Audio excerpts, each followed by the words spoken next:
All of this kerfuffle about tape. I think if there's one place anybody wants to put tape, masking tape or whatever it is, and have nobody mess with it to take it off, probably it'd be over Jacques Villeneuve's mouth. That's a good place to put it. If I ever saw Jacques Villeneuve with tape on his mouth, I wouldn't touch it. That's what I would say. Just leave it. It's probably for the best. And we're live. Hello, hello. How are you going? Welcome to Turn15 channel of this lovely Sunday afternoon, Monday morning, depending on where you are. It's early Monday morning here. So this should be fun. In fact, I get the feeling it will be a fun race today. Mexico City Grand Prix, round 20 of the F1 Championship 2025. 4 races to go after this. Well, 4 Grand Prix, 2 sprints after this. After today, rather. So it is still 5 to go, including today. Very, very fascinating championship implications today because we have Norris on pole while Verstappen and Piastri are P5 and P7 respectively. That could be massive. If it doesn't change, I'd expect it would by the end of the race, but if it doesn't change, Norris will leave here leading the championship. And I have been saying all year, I think Norris's fragility, mentally, etc., I think a lot has been made of that. I think he's better than a lot of people have said that he is this year. And I think that a lot of people wrote him off a lot too early. Far too early. I think a lot of people were very desperate to get on the he's not good enough, he's going to bottle it, he's shit train. I think I said that weeks ago, several races ago. Too many people saying, you know what, this guy, he's no good, get rid of it. I think they were just trying to get out in front of what they thought was an inevitable championship loss. Doesn't look like that anymore, does it? Oh, hello, you're here to cause trouble again, are you? Oh. Doesn't look like that anymore, does it? It looks like he's turning it around. He really is, because that was an epic, absolutely amazing lap out of Lando Norris to get pole position yesterday. Piastri, who has, until recent rounds, really until Baku, who has been the Iceman this year, getting it done, getting it put away, has kind of reverted to what he was doing last year, where just a little bit anonymous every now and then, and he's been anonymous really since they left Europe. Not great for Oscar.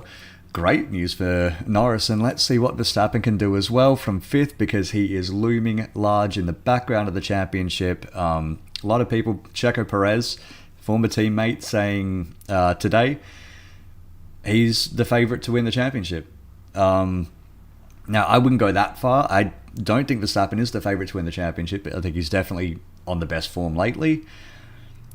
We'll see. I mean, it was more than 100 points not that long ago. It's now 40 from Verstappen to Piastri. We'll see. I would say, tell you what, and then I would also say, next DNF, I think, is going to be the biggest thing.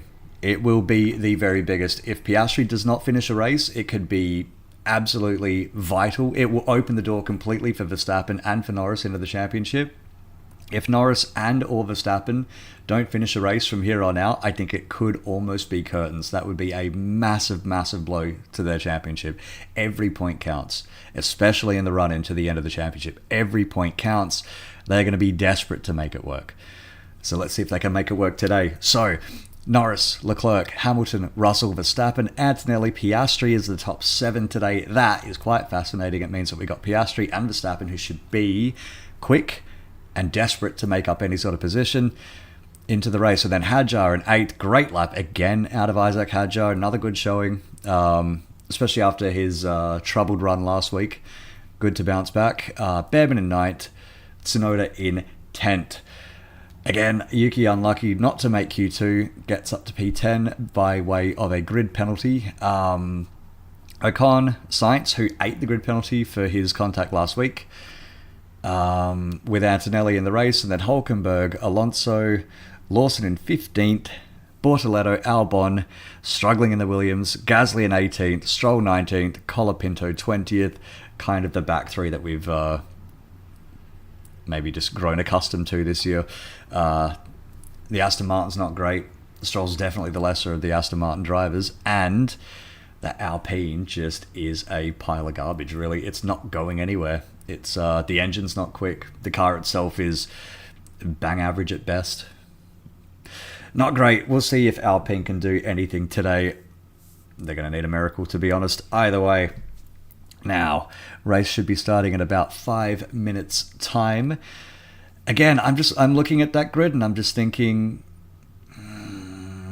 we'll see for the championship. I wouldn't imagine Piastri or Verstappen are going to finish as low down as they are. Maybe Norris can't even get the win. He will be desperate to do it as well. He needs a win. Desperately needs to win today to get his championship really back on track. Now, he's only, I think, 14 points. Yes, 14 points behind Piastri, which is a lot better than it was.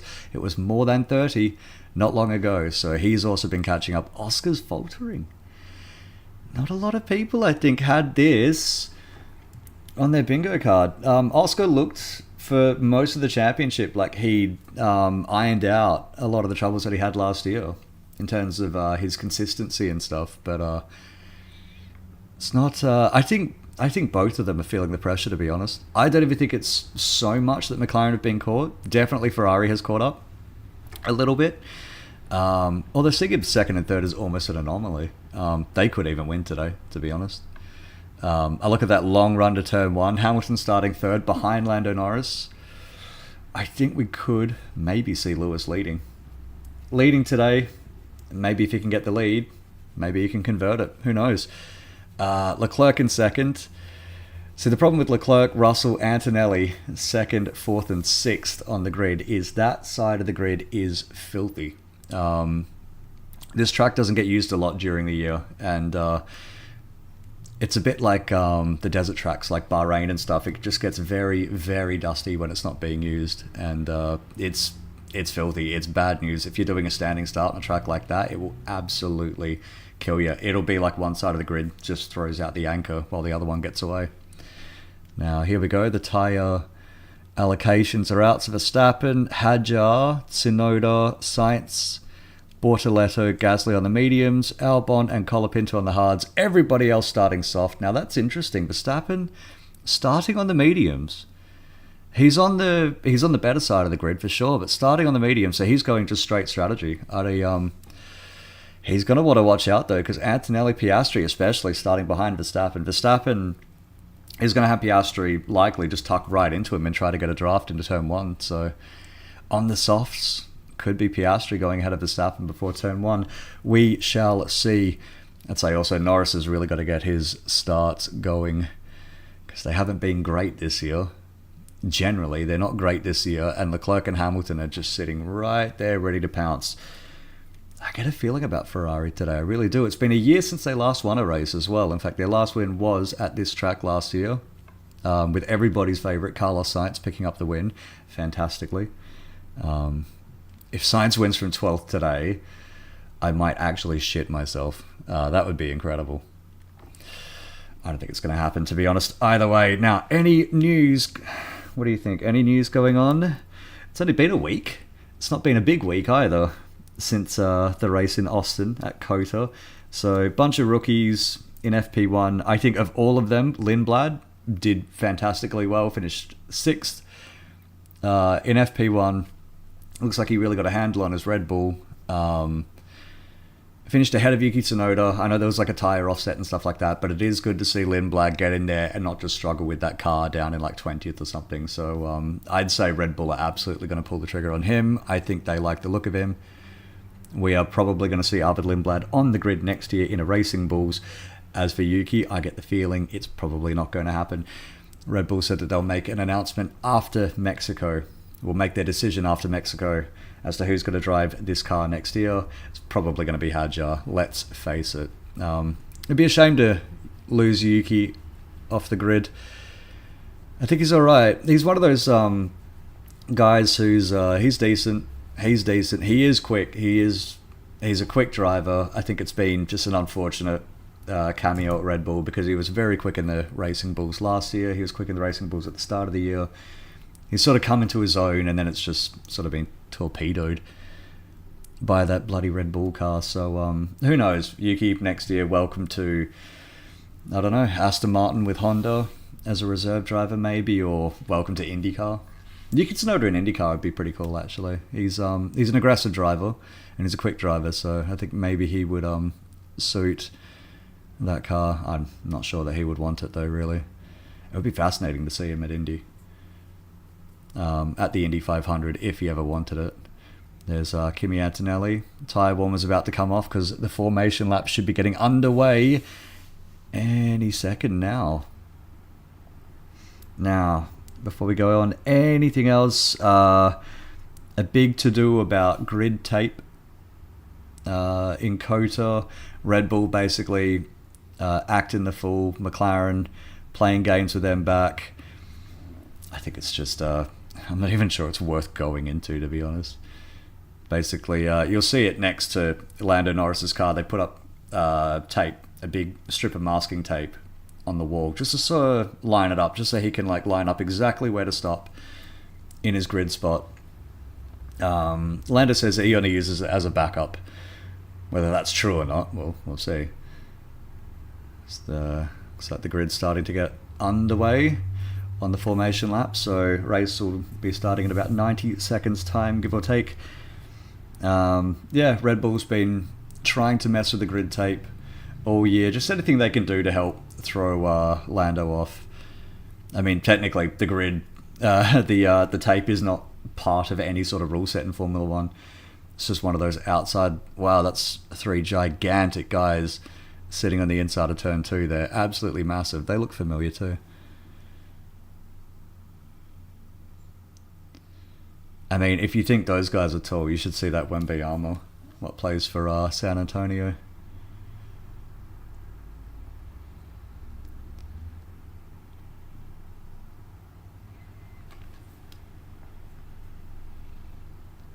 Weekend attendance, 401,000 people. I think it is a sellout, even without Checo on the grid. So the support is very, very strong for F1 in Mexico. They love it. They absolutely love it, this part of the world. It's interesting to see COTA and Mexico both sell out within a week of each other. Because I remember there was a lot of worry when Mexico came back on the grid in 2015 that the audiences there would kind of cannibalize each other. You know, one would stop going to the other and vice versa. Oh, John Alesi. Maybe it was John Alesi that I saw on the grid during the grid walks. I thought I spied him in the backyard, in the background. In the backyard, fuck, that'd be interesting. It's still very early, so I'm going to be throwing out a bunch of Ricky-isms today. Now, anything else? Cost cap. Okay, that's the one other big thing I think that's come out since COTA. The cost cap. Generally, the FIA has released its findings of its of the budget caps and said that everybody's complied and it's fine. The only time really it's ever been delayed is if there is something wrong. It's being delayed this year. Apparently Aston Martin has had a breach which is more procedural. I don't think they got a signature in time or something like that. But apparently the rumour mill says one team has overspent. And that's what the FIA is investigating right now, which is why they haven't put out the cost cap results yet. So that's going to be a story that goes on. It's going to be very, very interesting. Rumours that it's Red Bull, that it's McLaren, you know, take your pick. But hopefully everybody's above board and it's all okay, because it'd be a shame if any sort of cost cap breach ruin this year's title fights. Now, green flag at the back. The grid has taken formation. 2 lights, 3, 4. And it's out. Here we go. Decent start out of the Ferraris. Good start out of Lando today, actually. And Leclerc has gotten ahead of Lewis Hamilton. Look at Verstappen, though, with that massive draft. He's coming up the inside of the outside of the Ferrari is going to be pushed very wide. 3 wide. Verstappen's gone really wide. He's gone off. Verstappen's gone right ahead. Lewis Hamilton looking... Oh, Charles Leclerc is well in the lead. That is a messy start. That's a very, very messy start. Doesn't look like any contact, but everyone's just kind of going everywhere. Charles Leclerc takes the lead. Lando back in front. Is that Yuki Tsunoda? No, that's Max Verstappen in third, sorry. It must have been... Ooh, bit of contact between Verstappen and Hamilton. So is that Yuki Tsunoda who went wide at turn 1? Oh, that's Aston Martin around. Is that Lance Stroll? Yes, it is. What is going on? What is going on today? Everyone is just driving like fucking idiots. Okay, so Norris, Leclerc, Hamilton, 1, 2, 3. Verstappen 4th. Russell in 5th. Is that Behrman up to 6th? So not bad. Not bad, Ollie Behrman. That's a hell of a start. The drafting from the start through to turn 1 is just so insane here that there tends to be quite the shuffle of cars. I thought it was Verstappen who went wide.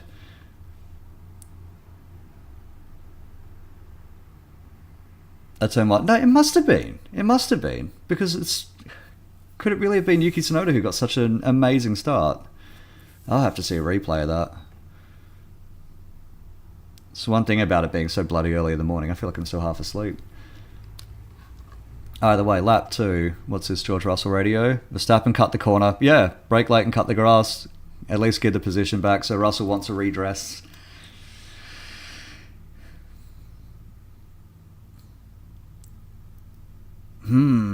Well, I mean, this is... It's kind of a thing in the Mexico Grand Prix. It's such a long run into turn 1. Everyone's got cold tyres, cold brakes, and there's a lovely, massive bit of grass that you can just cut across if you end up missing turn 1. I remember Lewis Hamilton did that in, what was it, 15 or 16? That must have been 16. Just cut way across... No, I think he's done that a couple of times, actually. Or maybe it was in 17. Just cut clearly across the grass in turn 1. Didn't even look like he was trying to make the corner and ended up picking up the win. Or was that against Rosberg? I don't know. It was a long time ago. I think it was 15, actually, now that I think about it. No, 16, rather. Either way, start of lap 3. Norris, Leclerc, Hamilton, Verstappen, Russell, Behrman, Antonelli, Tsunoda, Piastri, 9th. Ocon 10th. Oh, Hadjar 11th. Bad start. Sainz has gone nowhere. Lawson's in the pits already. So he has given up on the softs immediately. Either that or he's picked up maybe some damage that we haven't seen. They're right there, mate. Yeah, Lawson has picked up damage. Yeah, you could see the end plate. It was the front right corner of that car. Looks like it's taken a bit of a hit. Yellow flag, so that might even be for the missing end plate.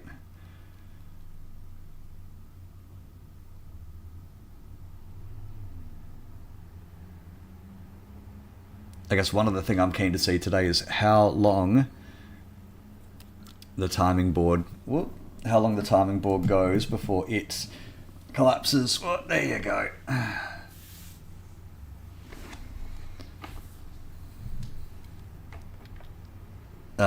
Russell's losing his mind about Verstappen cutting the grass.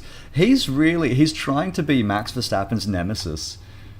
He's just always on his case.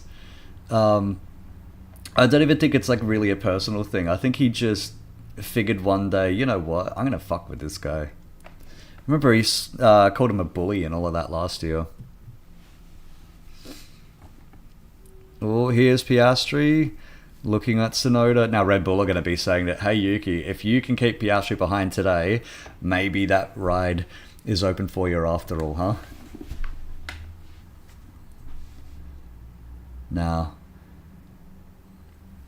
this is absolutely awful for Piastri.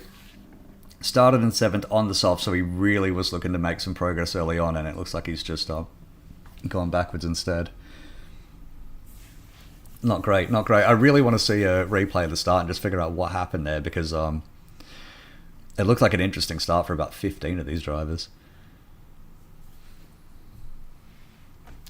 Either way, Norris now 1.8 seconds out in front. I get the feeling Lando's feeling it.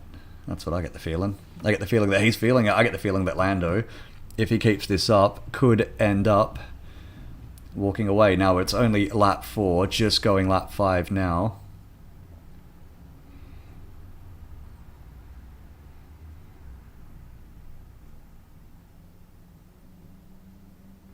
Now we'll see what the Ferraris can do, because they did look quick in practice. They looked quick in practice. They were quick in qualifying.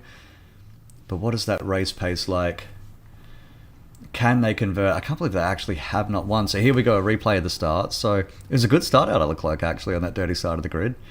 And out of Russell too. So typically everybody tries to form kind of a single file. Very, very tight. So that is Verstappen, who's going 3 wide and just goes very wide and just totally takes to the grass at turn 1. Yeah, that's Lawson, and I think that's Sainz getting together.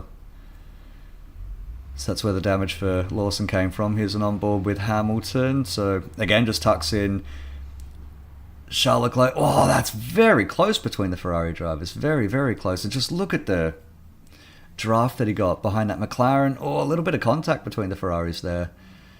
Now, oh, maybe a little bit more contact with the McLaren ahead of him. Pretty messy out of Lewis. Just got squeezed. It's a very narrow track. I mean, when you're trying to fit 3 cars at high speed side by side there, it gets very, very narrow. Look at Verstappen. He's just going to say, yeah, I got squeezed like crazy. He's going to say Max will just argue to the end of time that he got pushed off. Oh, live pictures. Max Verstappen going side by side with Hamilton into turn 1 and turn 2. A little bit. Oh, Max has been forced off. Oh, and here's George Russell trying to get involved side by side with Lewis. Now, what's Lewis going to do? Lewis is ahead. Lewis is locked up. Lewis has gone off. Oh, wow. Here we go. And it looks like Max Verstappen was forcing George Russell off. Ollie Behrman's trying to get involved. And that's Antonelli getting ahead of Russell. What is going on? Oh, side by side. Oh, wow. Behrman, I think he might have gone off the track to get that pass, though. What was that? That was incredible. So Hamilton versus Verstappen just switched about five other positions there. Russell down to 7th now. Look at this pack. Oh, Piastri again having a look at Tsunoda, just can't get it done. I mean, it's tantalizingly close for Oscar. He is at the back of this, but if he can make 1 position, he might be able to start making more very quickly. Wow, that was a hell of a lap. And that all came out of Verstappen versus Hamilton into turn 1. It's a great track for racing, this one. Like, it really, when it works, it really encourages a lot of side-by-side. So, amazingly, Ollie Behrman in 4th. 2.5 seconds now to Lewis Hamilton up the road in 3rd. So, it's worked out for the Ferraris. At the very least, Hamilton's kept hold of his position. So, here's Max going for it. Lewis really doesn't give him any room. Did he kind of come from off the track? Maybe a little bit? I want to see that again. So Max is dive bombed into turn 1, which he's fine to do. Lewis maybe isn't. Oh, Max. Yeah, Max kind of goes. Okay, so Max has dive bombed. There's a bit of contact into 1. Lewis has gone off the track and come back from off the track to make the pass stick, but he was also bumped off the track. So turn 4, Lewis has gone well off. Yeah, look at Max throwing that Mercedes out wide. Behrman's just kind of swooped in on the inside and picked up all the pieces. Antonelli's managed to use it to get ahead of Russell as well, so all went off there. Now, I wonder if surely Lewis will be fine for that. He definitely was off the track before he came back on, but he was bumped off the track, so we'll see what the stewards say about it. To me, it looked fine.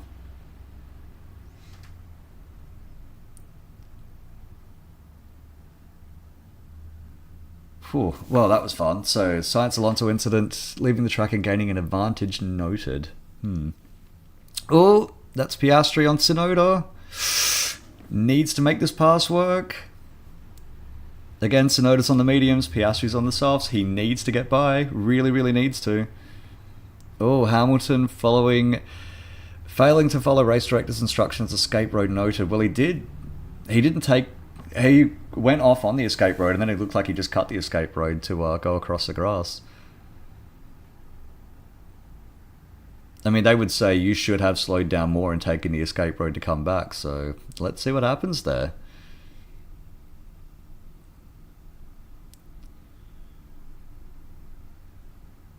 Whew. I mean, that was quite a sequence there. I think that could have a lot of implications here. If Hamilton gets penalised for that, well,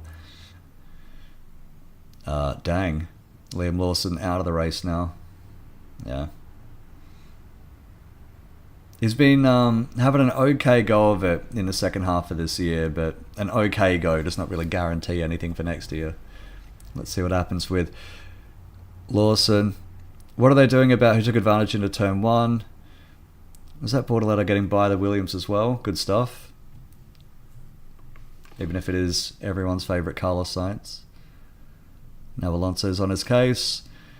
Piastri still not past Yuki Tsunoda.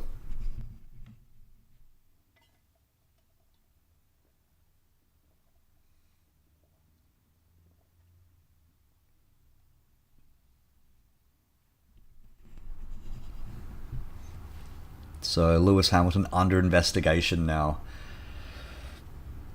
Well, it wasn't even for the rejoin between 1 and 2. It was for the escape road at turn 4.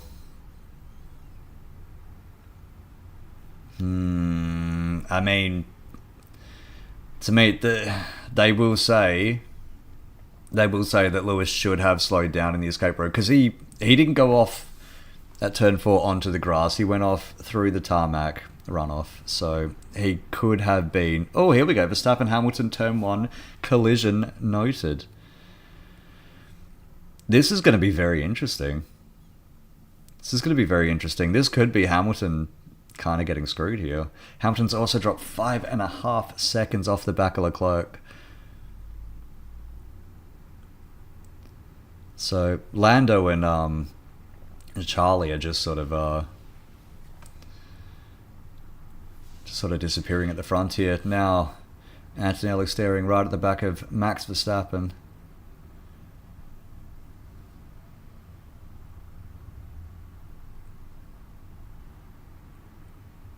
I mean, to me, the Hamilton Verstappen into 1, I think Max goes for the lunge. Hamilton does see him there because he's, not hit the apex. He's given him room on the apex, but Max has kind of gone through that, giving him a big old bump off the track. I think if Hamilton doesn't take that position back, then maybe Max gets a penalty for forcing another driver off the track. But Hamilton did come back from off the track to take the position back. The fact that Behrman managed to get ahead of Max Verstappen and all of that, although that was further down at turn 4, I think that's more to do with Max going ultra defensive and pushing Russell off the road. Oh, here's Piastri on Tsunoda into 1. Finally, lap 11. Looks like he's going to get that done. Yeah, easy. Yeah. Really, really needed to get that shit done a few laps ago. And now he's got George Russell ahead. George should be difficult to pass as well for Oscar. So Live Drivers' Championship, look at that. Lando Norris is going to be leading. I think a lot of people were counting Norris, and again, it's only lap 11. We never know. We never know what could happen. But I think a lot of people were trying to get ahead. We're trying to get out ahead of the championship and saying Lando's bottled it. He's terrible. It's all over. Too fragile to win it, etc., etc.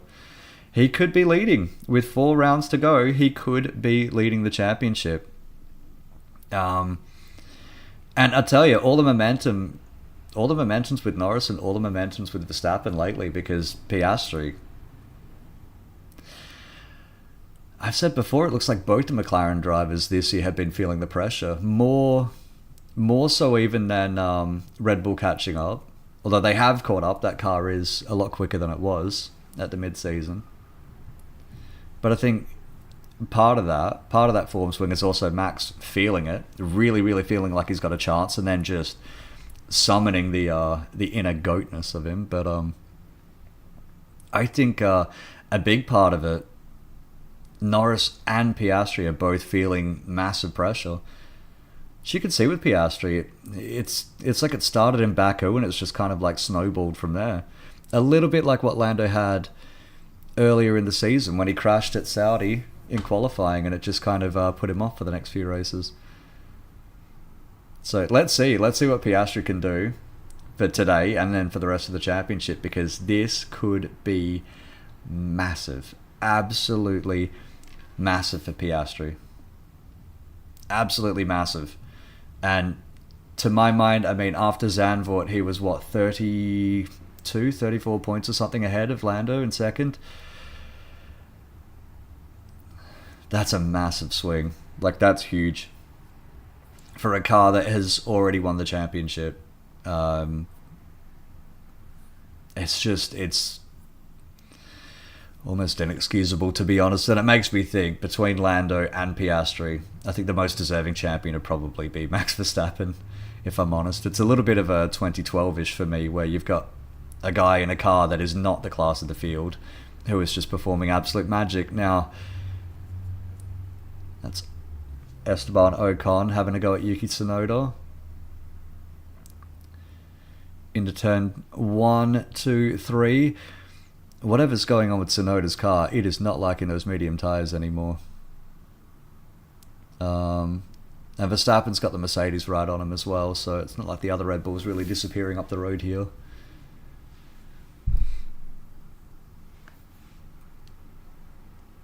Oh, what's this? Ocon, dangerous defense there. You know, it's funny hearing complaints about dangerous driving from Esteban Ocon. Takes one to know one, buddy. Not that he's wrong. Although I didn't see that much wrong with what Yuki did there. It's not the most egregious thing I've seen, even at this track. Maybe not even today. Lando Norris 4 seconds, 4.2, 4.3 seconds ahead now of Charles Leclerc. He's feeling it. He's really, really feeling it. Yeah, here we go. I think it's too early to call this, but it does look very good. It does look very, very good for Lando Norris. It's at the point now, it gets to the point in the championship where I just start thinking, like, the racing's always good, and I love watching the racing as well, but I'm just impatient, I'm eager, I really, really want to see how this championship ends, and I just get so keen to, like, alright, if this is how this ends, then how does the next one go?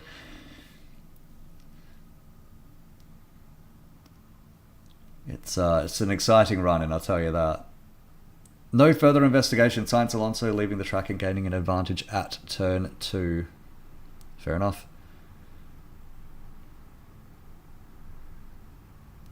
Now, Hamilton, to my mind, is still under investigation.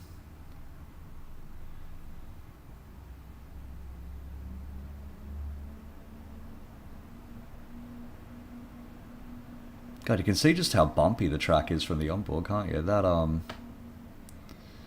Verstappen's car really looks like it's almost like just tugging off-road.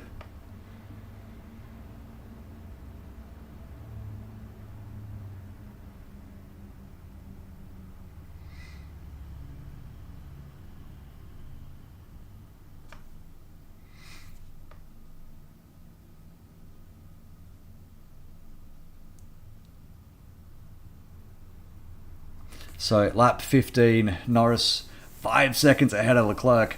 Well, I don't know where the fuck that Ferrari pace went, but they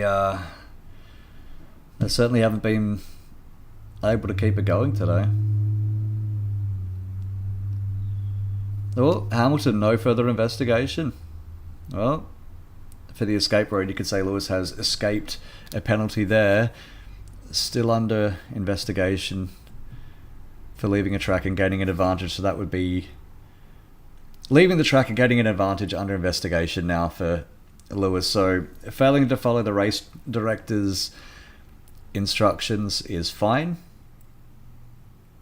but now he's the same incident is under investigation for something else. So I guess the stewards conversation has moved to, well, he's definitely got something out of that. So Behrman radio just encouraging him, saying keep this going. He's doing well, keeping Antonelli behind. Oh, 10-second time penalty for Hamilton. Wow, 10 seconds. That has absolutely fucked him. Oh, that's going to put him out after the pit stops. If everyone keeps these kinds of gaps, it's going to put him out around Tsunoda territory. Well, still no podium for Lewis this year either. Unbelievable. 20 races. It will be 20 races unless something crazy is going to happen today. It is going to be 20 races without a Lewis Hamilton podium. That is just... I mean, it's a streak that he's never had in his career, so it is unheard of. It's just incredible.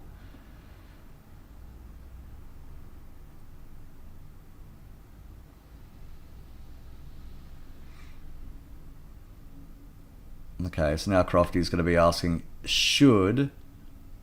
Oh, so this is the replay of Hamilton. So, yeah, follow the race director's instructions. So he didn't do that, but then leaving the track and gaining an advantage, well, he's definitely...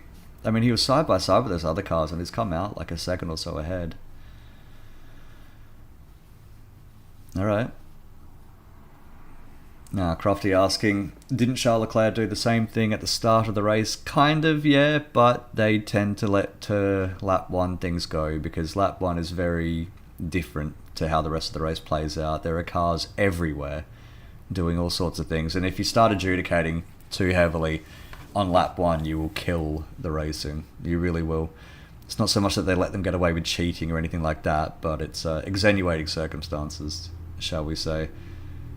Cold tyres, cold brakes, cars everywhere from all sorts of positions trying to make up ground. So it's a weird and wonderful part of the Grand Prix, which is why they tend to let a little bit of contact and a little bit of going off the track go. You know, it's like trying to police things in a riot. It's very difficult to keep control. And it's very difficult to keep track of everything that's going on. Either way, Lando Norris now 7.5 seconds. Fuck, man. I think even a lap 18, lap 19, I almost think, like, put a fucking fork in this one. It's done.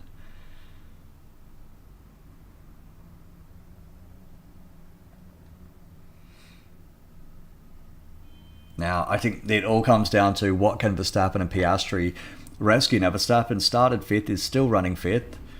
Will pick up a position when Hamilton gets a penalty. But bigger than that, Piastri started 7th, is 8th. Russell's ahead of him.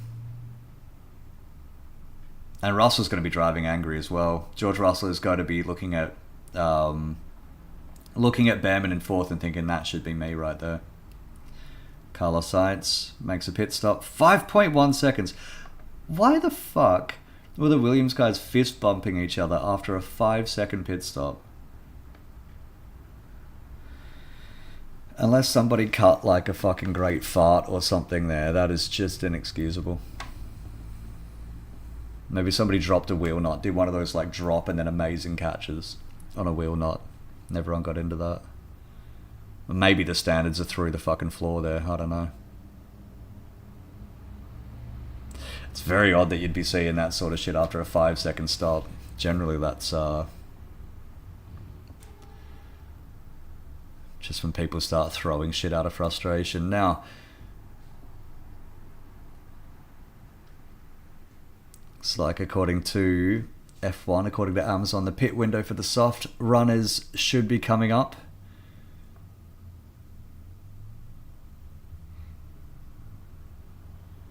Oh, so Piastri, he's very close. He is very close to Russell. Russell's just able to keep him at bay. Now, keep in mind, they both have Mercedes engines. So, It's definitely not going to be a power advantage on the straights that gets Piastri by him. Oh, Russell a little bit wide into 4. And then we cut to a replay of Carlos Sainz. What is this? Is he just going to go wide? Yes, he is going to go very wide. And yeah, look at the dust on that track. That's what I was saying before the start. So it's a dirty racetrack. It's just, one of them things. It's part and parcel of it being in this part of the world, in the middle of the city, where there's just dust and grime and shit that just flies around the air. It just happens. It's one of those things. Certainly not the only track in the world where it happens, but it does happen badly here. Ooh. Turn 1 collision. Hamilton, Verstappen, under investigation. Here we go. So, Verstappen did send it. He dive bombed. There was contact. We'll see. It's kind of nuts that they're just now investigating this. I guess they've had their hands full, but they've just now started investigating this, 14, 15 laps after it happened? Now, on the mini screen, Lance Stroll looks like he's going to go for it. On Fernando Alonso. Aston, and he's got through. I was going to say Aston probably would have told Fernando, yo, Stroll's coming, so make it easy, please. Please don't fight him too much, because that's just silly to be shipping time like that between teammates. Now, I'm surprised a little bit that they're not dropping Antonelli back, Mercedes. That they're not dropping Antonelli back just to give Russell a bit of DRS help. Antonelli, who was 1.420 seconds ahead of Russell, so he's not even that far out of DRS range here.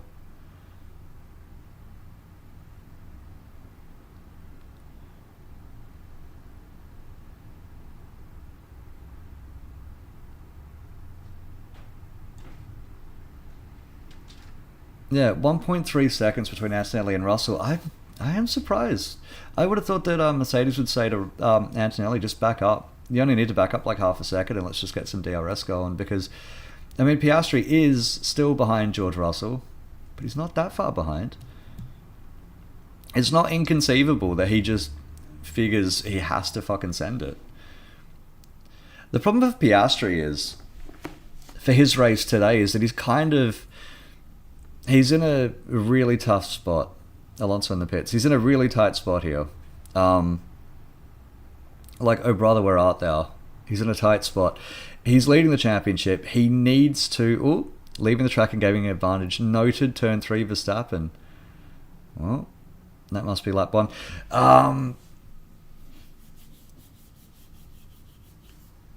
Piastri's kind of stuck here. He's leading the championship. He cannot be doing anything really silly as Carlos Sainz gets by Calapinto, I think that was. Yes, it was, into turn 1. Nice move. Oscar needs the points. He can't be doing anything stupid. I will get this point out, even if it kills me. Hamilton radio, 10-second penalty. We don't agree. That's such something, man. The grip there is so small. The grip there is so low.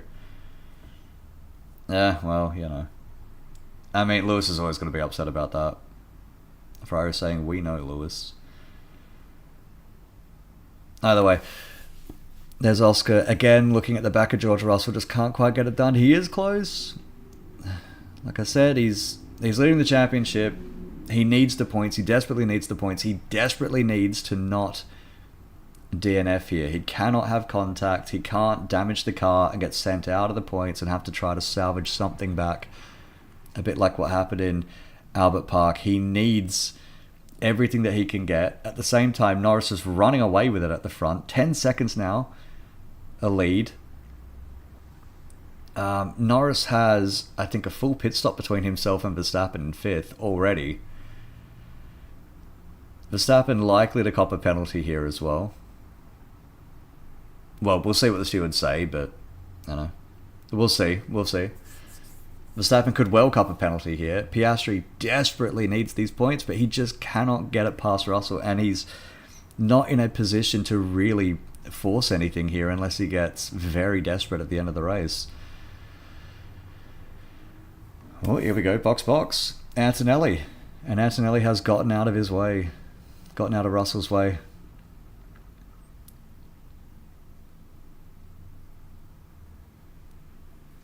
Looks like a decent stop for Antonelli as well. Piastri exits turn 1 and turn 2 and turn 3 still behind George Russell, so it's just not working. It's not working out for Oscar today. It's not been working out for Oscar for a little while now, actually. You know, I can't believe in this race, with 23 laps into the timing tower, is still going strong. It hasn't done this in forever. Good work, F1. Well done, F1. You've done it. Good stuff.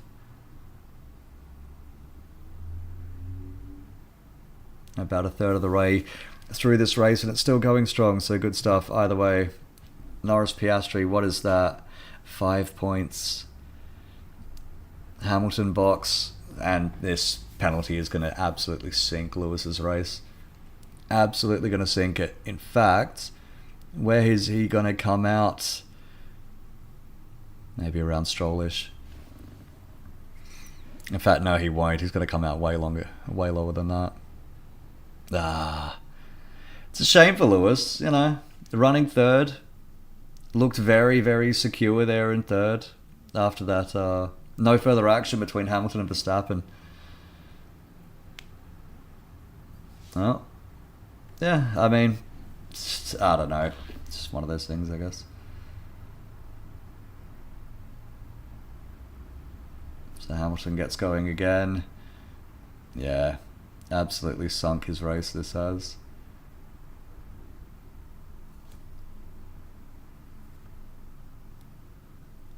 And there's Hulkenberg behind, so Hamilton comes out in 14th.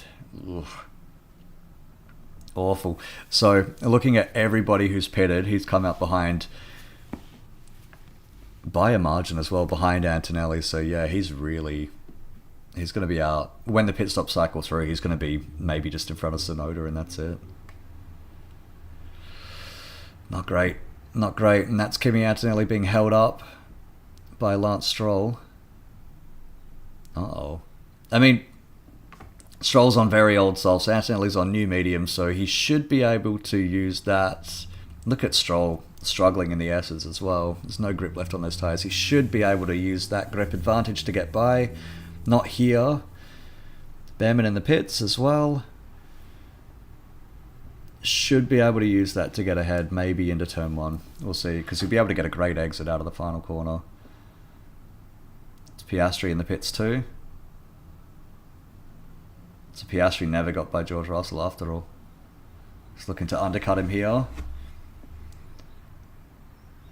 Oh, that's Antonelli stuck, and look at that. Behrman is ahead of Antonelli. So that has worked. The undercut has not worked for Kimi Antonelli because he's been stuck behind that behind the Aston Martin. Now it's good for Piastri as well, although he is behind him. We'll see what happens with George Russell then. I would assume that Antonelli's still going to get out ahead of George Russell here. I mean, what's the gap? What's the gap looking like? About, yeah, less than 20 seconds. It should be easy.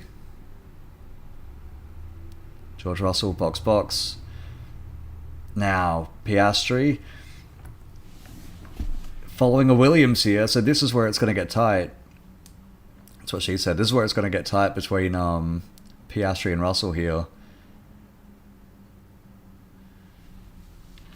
It's interesting. None of these cars have really been fed into decent gaps here. That's an okay pit stop out of Mercedes, 2.7.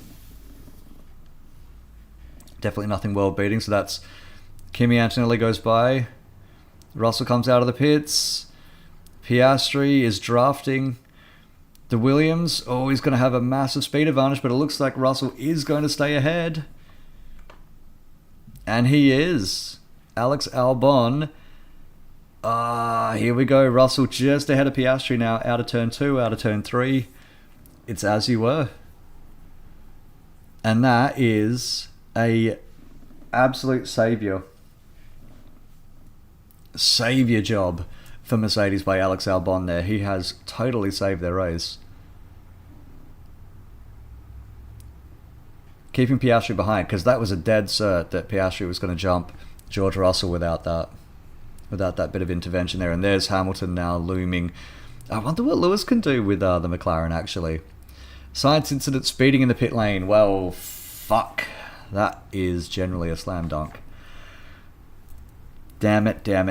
Well, it's like everybody's favourite colour, Science, is going to be copping a fucking penalty.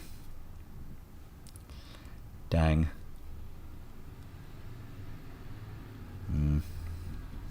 That's a great shame.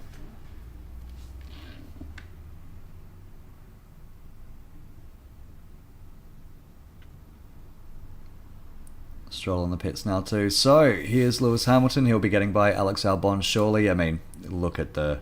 Yeah, there he goes. So he has almost the entire straight to get by him. And he's right behind him already. And easy into turn 1. Easy as you like. So 2 seconds around about from Hamilton to Piastri ahead of him. Let's see what Lewis can do with Oscar. 5 second for penalty for Sainz speeding in the pit lane. Yeah, generally a slam dunk that.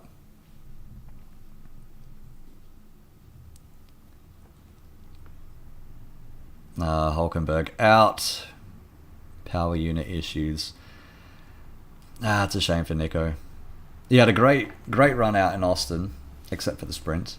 Had a great run out in Austin, but yeah, this is a big crash back to earth, isn't it? So here's Hadjar backing up Behrman into Antonelli. Now this could be very interesting. Hadjar hasn't pit yet.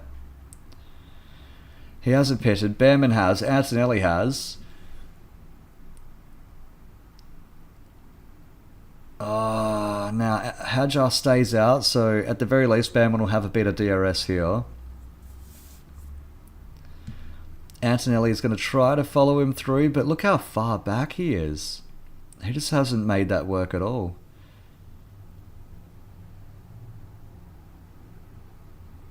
Now George Russell has Bortoleto right behind him. That's very I would have thought that Antonelli would be able to keep it a lot closer with Behrman there. So there he is. He goes by. Kind of a missed opportunity there for Kimi Antonelli. If he could have kept it closer with Behrman out of the last turn, maybe he could have done something at a turn 1, but oh well, I guess not.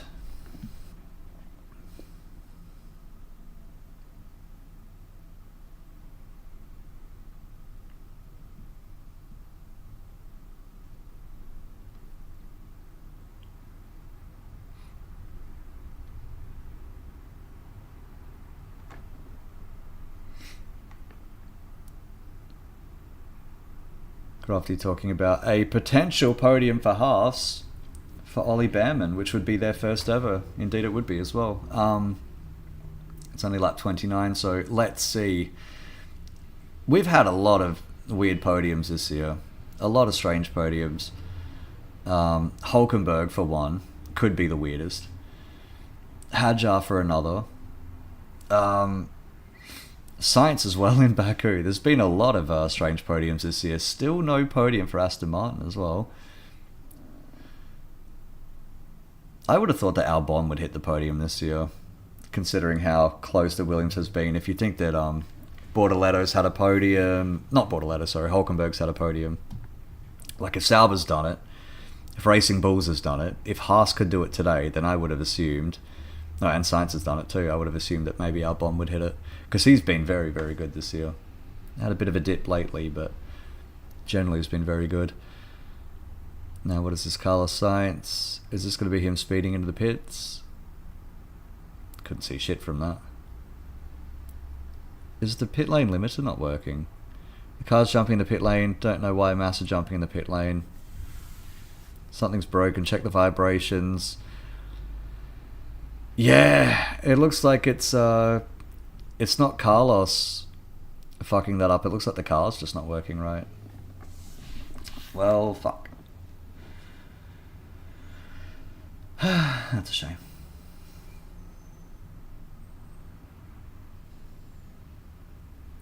Piastri on Hadjar, there he goes. Hamilton behind on Bortoletto. Everyone's just kind of gapping here now.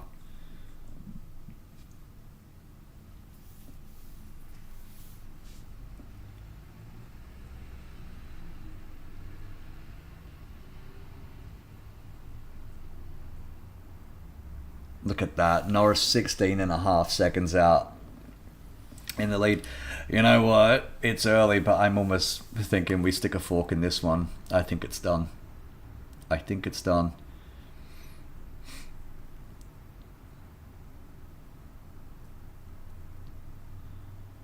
And I tell you what, it could be that Behrman move, turn 4, 5, 6, that little sequence when he jumped the Mercedes, jumped the Red Bull when they were fighting, that could be absolutely massive. Probably the biggest move of the race. Charles Leclerc, box. That could well be the biggest move of the race.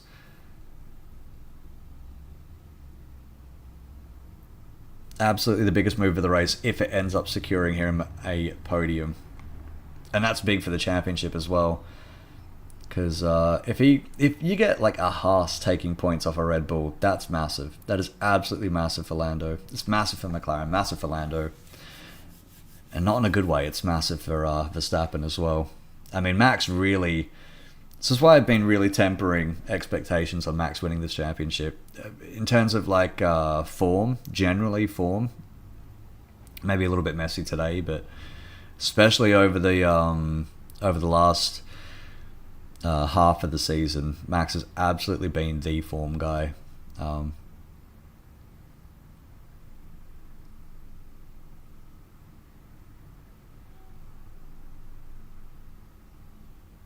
No, that's Leclerc going into the pits.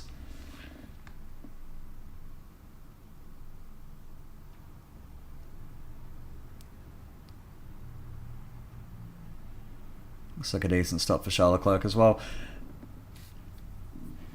Now, like I was saying, I was really tempering the whole Verstappen comeback here because it's a long way to come back. He shipped so many points through the year. Had great wins as well. Had a great win at Suzuka. Oh, that's Behrman on Tsunoda. No problem there. A great win at Suzuka. He had a great win in Imola as well. Had a real off patch in the middle of the year, but after that has really bounced back strong. But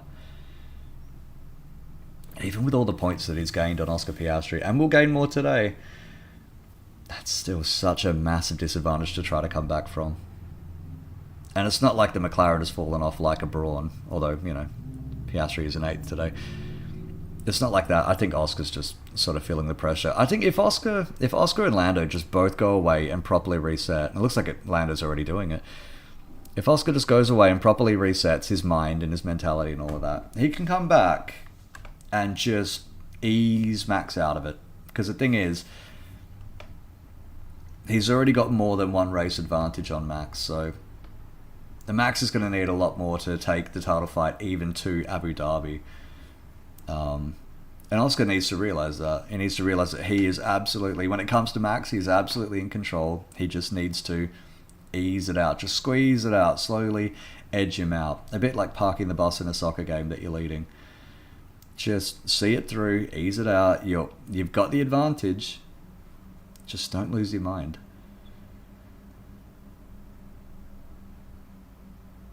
There's Antonelli by Yuki Tsunoda. Tsunoda's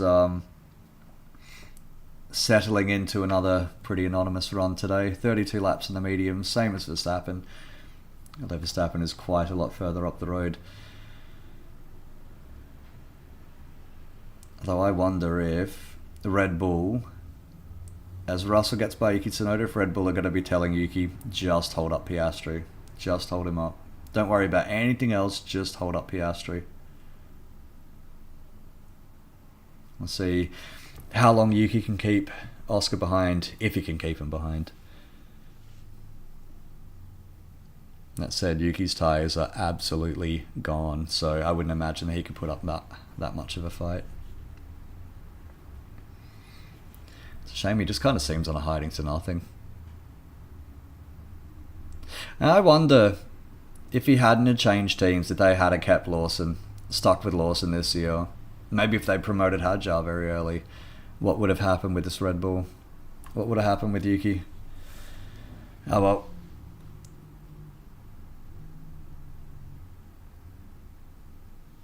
It's a shame. Just one of those things. Just doesn't look like it's ever going to work. Now here's Oscar behind Tsunoda. That should be a very easy pass. Yep. That is a Harmar superstar. That's an easy pass right there. Norris box. Here we go. Now,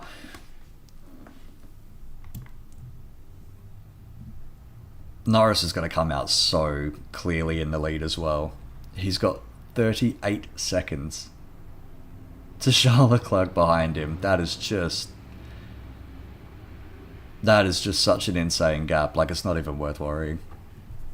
So Gasly's ahead of him in the pits as well, but Gasly is almost a lap down, so no problem there. 2.6 seconds as well, so Norris with a decent stop today as well. Although, if Norris was ever going to have a slow pit stop, today's the day to have it. He has such a massive advantage over everybody. Lap 35 now. So it's kind of settling into a rhythm, this race. Is Lewis Hamilton on Yuki Tsunoda. Norris comes out of the pits very, very clearly ahead. Very easily ahead. Russell saying he's got more pace than Antonelli. Team saying he is free to overtake. So they're not going to move Kimi aside. Oh, whoa. Russell has a look, but just can't get it done. Hamilton having a look on Tsunoda. And gets it done.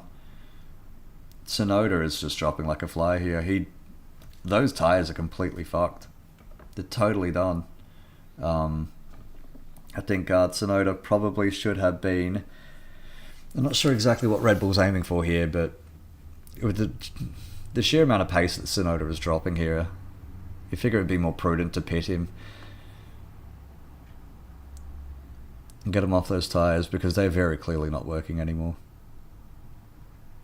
I'm always quite surprised when a team will stick with a strategy when it's just very, very clearly not working. I mean, they've got more info than I do, but Fernando Alonso up on the jacks in the pits. I'd say that car's fucked. Nah. Aston's having a bad year, I tell you. They're really having a bad year. I think 2026 can't come soon enough.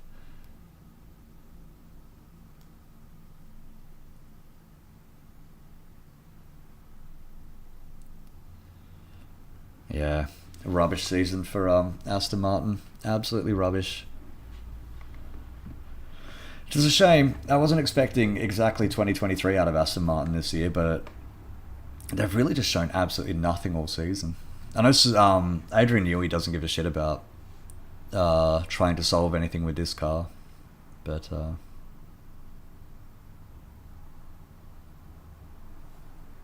so Russell being told to look after his brakes, and Russell sounds very keen to get after Behrman and Leclerc.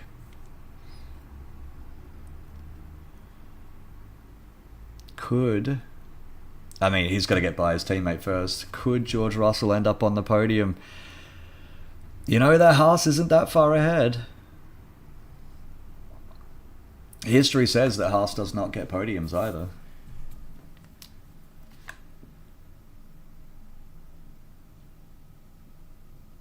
This must be... I don't know what the record is for the team before it gets its first podium. Because there's been a bunch of just shitter teams in Formula 1 history who never got the podium, ever. And there's been a bunch that surprisingly got a podium. Minardi even got a podium quicker than Haas has managed to do it.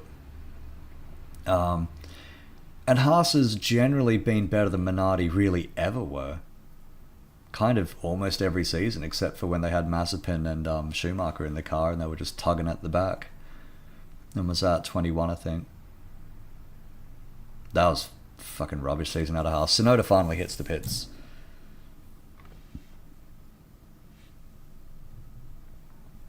But the fact that Nico Hulkenberg has gotten a podium before Haas really says a lot.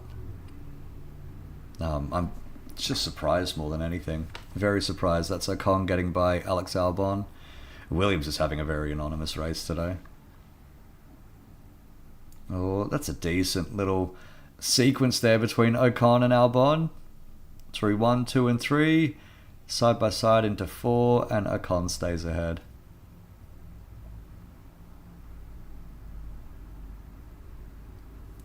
It's good stuff, that. You know, no fucking barging each other aside or cutting corners or anything like that. Just feel like Gordon Ramsay, you know. Finally, some decent fucking racing.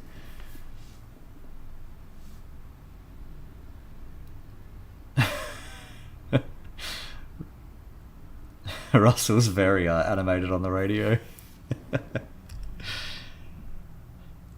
I think Russell's trying to emulate his hero, Fernando Alonso.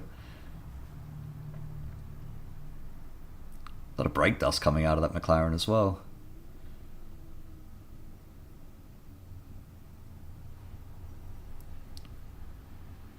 So George Russell's very he's animated today. He wants to get by Antonelli. He wants to be let by Antonelli, I think, because he's quicker, but he's not quick enough to get by, which sounds strange, but it is a thing in Formula 1. I wonder how an American team podium would be received in Mexico. Happy to give the position back to Kimi if I can't overtake Behrman. We're just compromising both of our races, says George Russell. I kind of agree there. Much more pace, yeah. It's got much more pace, just not quite enough to fully send it. The problem with Russell is if he sends it on Antonelli here, he risks just letting Oscar Piastri past the both of them. Although Mercedes has waited so long to make the call that if Antonelli does give Russell a position, he could end up giving it to Piastri as well. So they've kind of fucked themselves here. They might have just given Ollie Behrman a clean run at third. An American podium received in Mexico. I think the Mexicans would be fine with it, to be honest. It would be funny, though. It'd be funny if it was like a Santino Ferrucci in the car or something. That, I think, would go down like a lead balloon. It'd go down like a concrete hooker.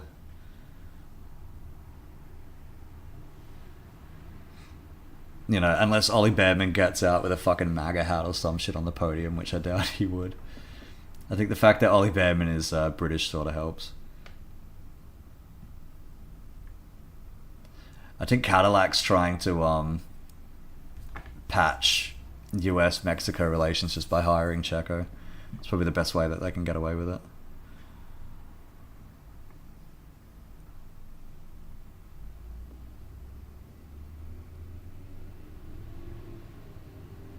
I think Mercedes might have fucked this one up, to be honest.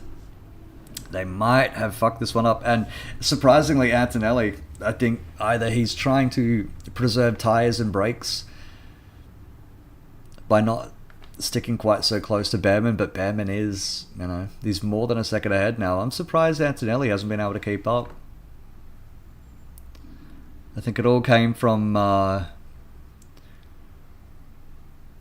I think maybe he's missed an opportunity when Hajar was in front of them both. I mean, Antonelli's still young, he's still learning, etc., but I just can't help but feel he might have let a little something go here.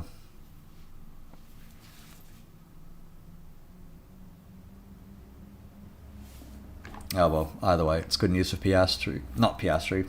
Well, it could be good news for Piastri because he's got both the Mercedes right ahead of him. Instead of George Russell getting ahead and then potentially getting away and maybe even getting in front of Behrman if all goes well. And this is also big for the championship too. If Piastri could rescue this, maybe if he could rescue a podium, that would be immense for his championship. Absolutely immense.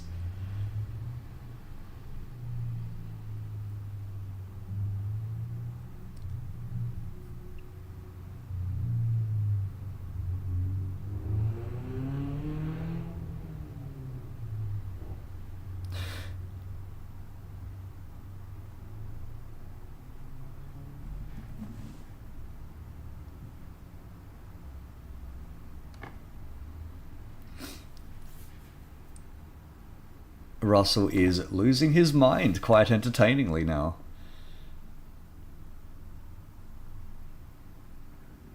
Russell, yeah, I think he's right to be aggrieved as well. I think Mercedes completely could have avoided this if they had let George Russell ahead. Swap positions now. Now that Oscar Piastri is right up George Russell's ass.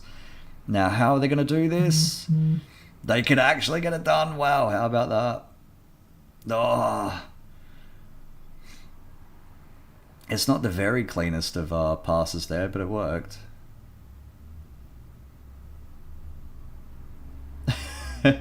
Okay, George, very happy with that.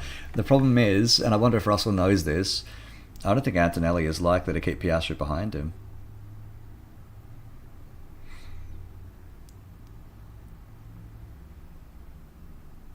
Now we'll see if Piastri can follow him through, because if he can, then how the fuck's Russell supposed to get this position back at the end of the race? I think George knows that too. Now let's see if George can get after the Haas, throw that Yankee team off the podium.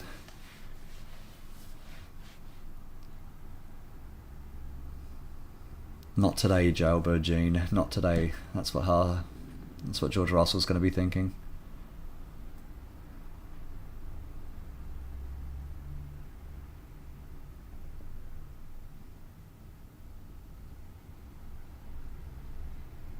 Russell now 1.9 seconds behind Behrman, so, you know, Mercedes could have got that done sooner, especially because they ended up doing it in the end. They could have done it when George wanted it, like, what, 5, 6, 7 laps ago, whatever it was. Yeah, you know. Now that George has sky-high brake temperatures and his tyres are a lot more worn than they ever had to be, it's good news for Ollie. It's great news for Ollie Behrman. Really, really good news for him. And I'll tell you, Ferrari will be looking at that Behrman podium and maybe looking at Lewis Hamilton and thinking,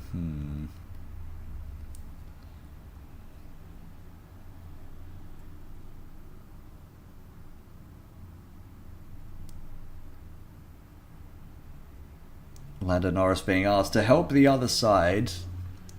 Is it the soft or the medium that's better? So they're asking Lando Norris because he isn't fighting other cars and he just has a nice run through so he can judge it properly. The softs or the mediums for the second stop. Now, I wonder how honest Lando was in that answer, because he said the softs would be fine. Well, let's see. Let's see which of them pits first, and let's see what they put on the car. Because it would be very interesting if they diverge.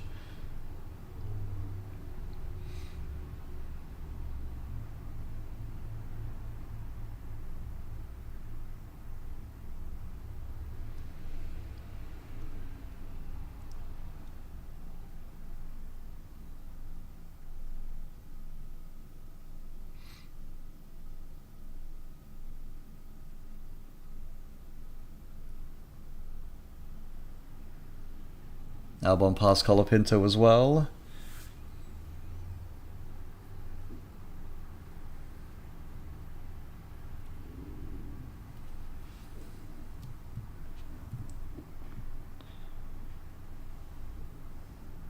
Yeah, this is going to be very, very interesting. So Norris already has a pit stop for Leclerc.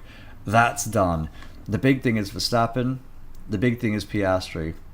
What can Russell do with Antonelli? Can he bring Antonelli with him? He's still 2 seconds behind Behrman.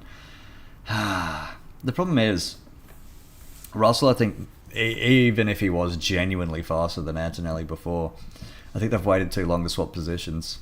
Russell's taken a lot out of his tyres and taken a lot out of his brakes, just staying where he was. So,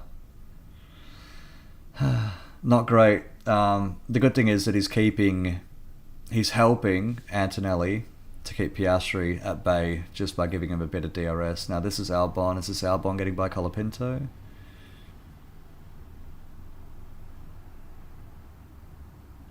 This is just going to be a straight up. Yep. Ooh, just side by side down the main straight. Should be able to get this done into turn 1 is what I'm thinking. Yep, easy stuff. Easy stuff, nice stuff as well from Albon. It's a shame it's for 15th place.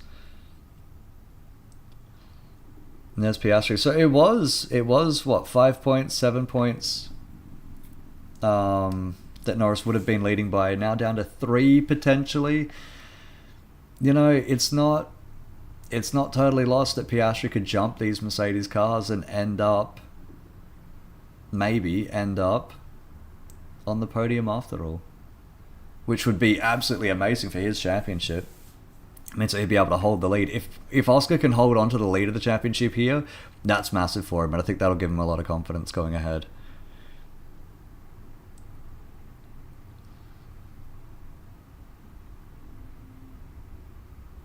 Albon again having an issue with his strategy. He's had that a lot this year.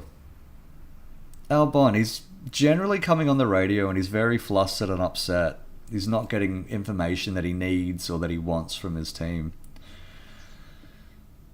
You know, Williams has done generally okay this year, but there's still a lot of holes that they have to fill in that team, and I feel like the strategy is one of them. Just judging, but there's no reason Albon should be getting so flustered all the time, almost every race. If he is being properly coached through his strategy and through the race by his strategists, by his engineers and stuff, then it shouldn't be like that. But so often he just comes on the radio and he just says that he's totally lost and he doesn't know what's going on. Not great. Not great.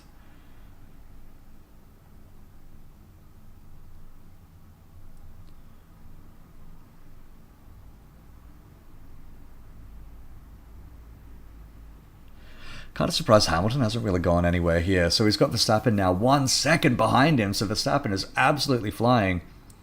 Lewis on the mediums just not really going anywhere. Still 3.5 seconds, 3 odd seconds behind Piastri.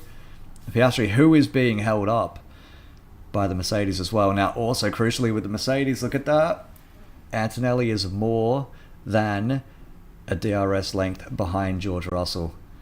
This could be big. This could be really, really big because Piastri is right up Antonelli's ass and George is not giving him a toe anymore.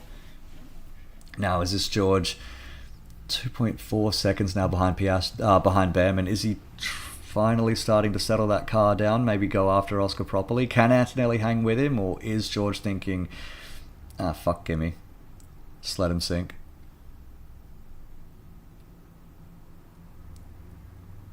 Aha, okay. Piastri being told box to overtake. Now that generally is a code from McLaren. Unless they're doing the old switcheroo. When they say box to overtake, the McLaren doesn't pit. Is he going to pit this time? No, he doesn't. We know your tricks now. It's happened a lot this year. McLaren will say box to overtake when they don't want their cars to pit. When they are trying to fool the other team. Oh, Piastri having a look. Verstappen getting by Hamilton behind him. So Max is absolutely flying on the softs back there. Absolutely flying. Past Hamilton. Piastri right behind Antonelli. Oh, going side by side. Antonelli should be able to block it off. Manages to stay ahead for now. Oscar looks like he's trying to take a bit of an alt line. Through 5. Can he get anything done into 6? No, he's still behind. It's one thing to watch out for McLaren. Every time they say box to overtake, their cars do not pit. They just don't pit. And it's a code that they've come up with this year. Box to overtake. That's the hint. If they say box to overtake, it's a dummy. If they say pit now or box this lap, that's when they do pit. Keep an eye out. Box to overtake. Do not seek the treasure. Hamilton box. Well, I'd assume that is a genuine pit stop for Lewis Hamilton there. Oh, here we go.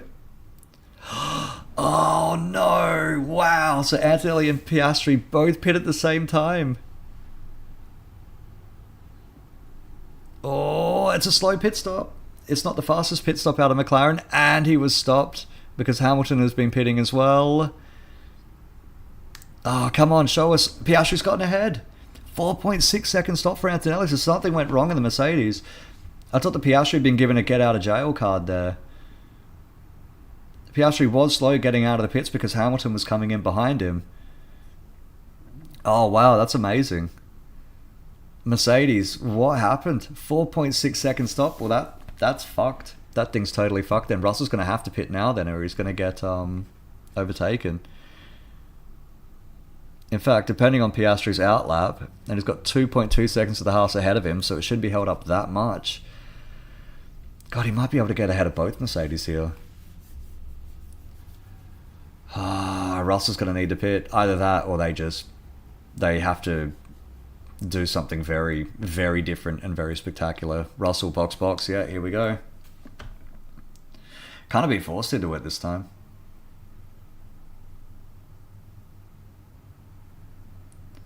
And he might come out right into Esteban Ocon. Let's see.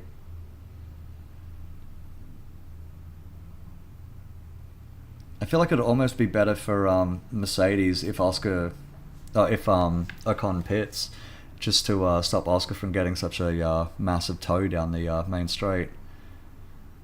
The Behrman in the pits as well, and he gets out ahead of George Russell, so they aren't able to overtake that way. This looks like Ocon coming up on George Russell, but he is ahead of Piastri, crucially.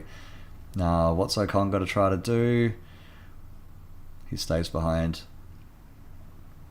Ocon has learnt from Brazil all those years ago. Probably best not to be fucking with cars that are genuinely ahead of you on the track. Oh, Piastri now being held up by the Haas. No, Ocon is trying to fight. He is fighting. He's trying to keep this place. Oh, that's a bit of damage. Side by side. Oh, wow. Oscar's, he's taken the end plate. He's taken something out of that car. I think the end plate's still on there, but something definitely came off that car. There was contact. Oh, side by side, Antonelli and Ocon. Just look at the grip difference between the cars that have pitted and poor old Esteban there on old mediums.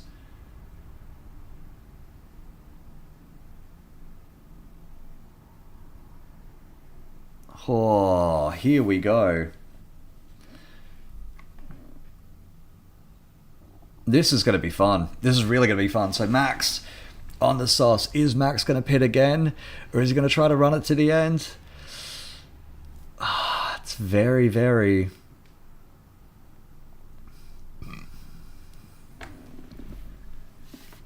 It's going to be very, very close here to the end of the race. Hamilton passed Ocon as well. So here we go. It's lap 50. There's 21 laps to go. Norris is leading, way out ahead, forget about it. Leclerc also way out ahead in second, forget about it. The fight is for third. Verstappen has pitted, but he pitted a few laps ago. He is on the softs. Will he run it through to the end? He could, but is he going to be quick enough to keep ahead of Ollie Behrman and George Russell and Piastri and Antonelli and Hamilton, who have all just pitted? They're all going to be hunting him down. Now, Verstappen does have 16 seconds on Behrman in fourth, but they're going to be coming for him. They're really, really going to be coming for him. The sweeping corners, turn 7, 8, 9, 10, 11, they take a lot out of the tyres. A lot out of the tyres. The final corner does as well. Basically, when you're putting a lot of force through the tyres in the corners, that's when all the grip gets used up.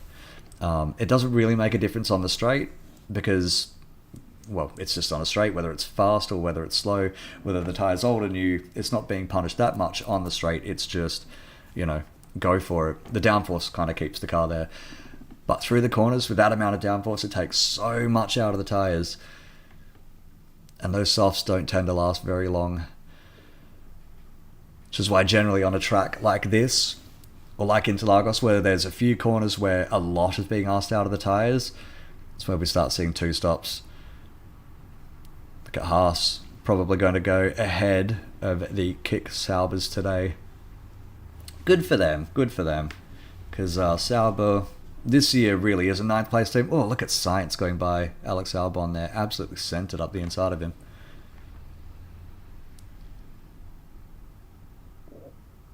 Okay, then Leclerc, we are staying out to the end. So can Verstappen catch Charles Leclerc for second?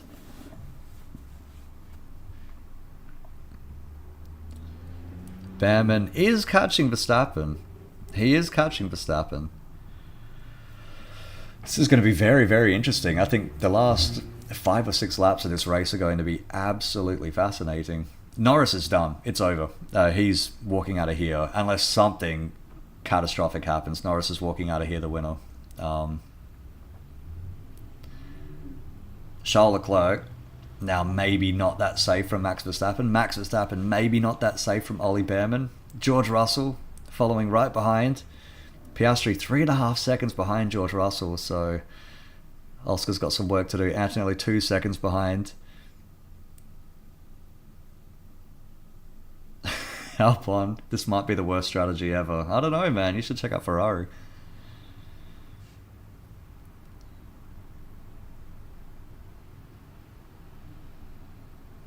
Alright. Commentator saying, why did they keep Ollie Behrman out? I think the Haas really aren't used to being this in this sort of position. Maybe they were assuming that Verstappen would stop again. Maybe they were looking at their own race and not really judging what everybody else is going to be doing. The good thing is they did stay ahead, or they have stayed ahead of George Russell here, but I get the feeling, had Behrman stayed out, I think Max might have been able to catch him anyway.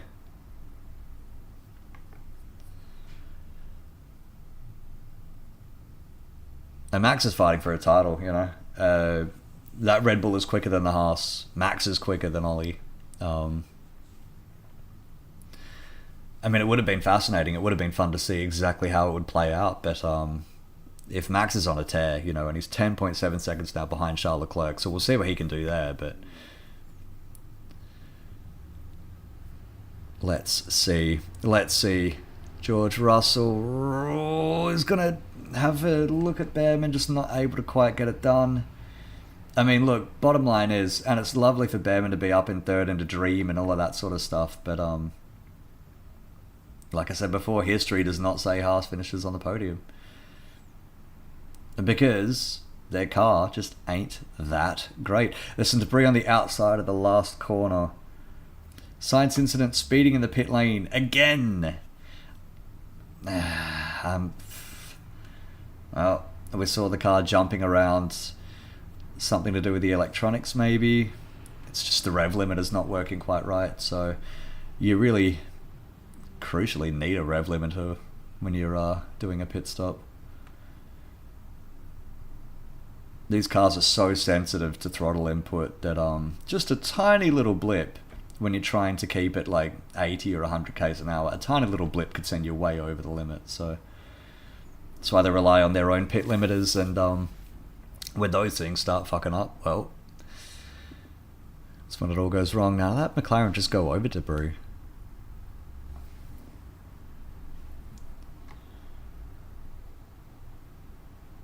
Oh. So Russell is sticking with him. Russell is sticking with them, and he's just not quite able to get the move done. Now they are both catching Max Verstappen, but they are running out of laps to do it. 14.7 seconds. Verstappen is catching Charles Leclerc as well.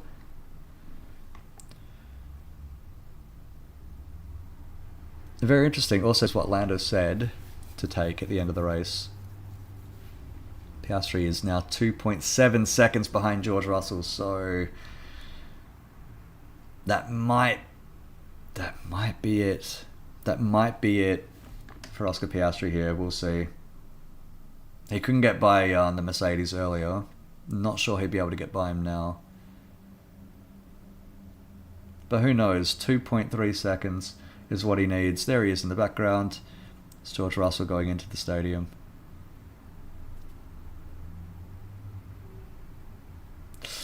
You know, starting 7th and finishing 6th isn't the best rescue job for Piastri today. I would have expected a little bit more than that. You know, just the way that it's played out. Of course, it ended up this way, but you probably hope for a little bit more than that. But Max Verstappen to start 5th and to end 3rd, it's a much better repair job. Finishing on the podium, that's where all the big points are handed out. So it looks at this point like Norris will be leaving here as the championship leader. It'll be close, but Lando will be ahead. And I tell you what, I've said this before, if not for the engine blowing up, forget the mistakes and all of that other sort of shit, if not for the engine blowing up in Zandvoort, Lando Norris would be leading the championship, and he would be leading it pretty comfortably as well. Not massively, but with a little bit of comfort. So, like I was saying before, I think a lot of journos, a lot of pundits were very keen to shit on Lando, and we're very keen to get out ahead to say, I told you this guy's a loser, that's why he's not going to win, because he's fragile and he's a born loser and all of this other sort of shit. The fucking dinosaur dickheads like fucking Peter Windsor, and I hate to say that, but my god, when he's saying like, oh, Lando's not going to be a champion because his mind's not on F1 and he's thinking about doing like British Vogue, and you never see Jim Clark doing British Vogue, and I just think, my fucking god, that's the most boomer goddamn take I've ever fucking heard. Just painful to hear, especially out of absolute fucking has-beens like that twit. Yeah, not the biggest fan of that guy, to be honest. I think it's been many a year since he said anything that was worthwhile. Drive-through penalty for speeding in the pit lane for Carlos Sainz. So a drive-through, because it's more than a time penalty, but he's already sped through the pit lane so far, so the penalty ramps up for repeat offences. Carlos Sainz cannot help it. The thing is, if he's having a drive-through for speeding in the pit lane, guess what he's going to do in the drive-through? Most likely he's going to speed through the pit lane, unless he just coasts and goes very, very slow through the pit lane. That might be the only way to do it. It's totally fucked his race though. He's going to be out around the Alpines after this. It is going to be funny though. Like, I will find it funny if Carlos Sainz does the drive-through and then gets pinged for speeding again. I mean, quite clearly the car is not up to it. It cannot do it. It's not that it's unsafe to be on the track, it just cannot hit the limit in the pits, so what can you do? 14 laps to go, by the way. This race is actually going by quite quickly. Norris, Leclerc, nearly 30 seconds. That's a fucking beatdown. That is an absolute beatdown by Lando Norris today. And I was thinking Ferrari might have been able to do something today. There's Hamilton in 8th. Sainz box for a drive-through penalty. Oh, I'm sure Carlos will be loving hearing that. It's not the best return to Mexico. Of course, he won here last year brilliantly, fantastically. It's not going to be a repeat for Sainz, and it's not going to be a repeat for Ferrari, unfortunately. Which will make it a full year since they have won. What can you do? Verstappen now 7.2 seconds. 13 laps to go. 7 seconds is the gap between Max and Charles Leclerc. It's going to be close. It's going to be very, very, very close. Like I said, the last 5 or 6 laps are going to be very fascinating here. As Oscar Piastri has now caught right up to George Russell. It was about 2 or 3 seconds. Now it's under half, or about half a second.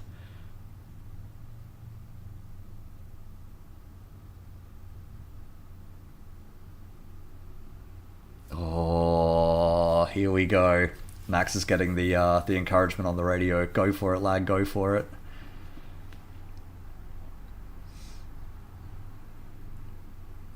So here we go. Oscar Piastri staring down the back of George Russell, who was staring down the back of Ollie Behrman. They are starting to converge again.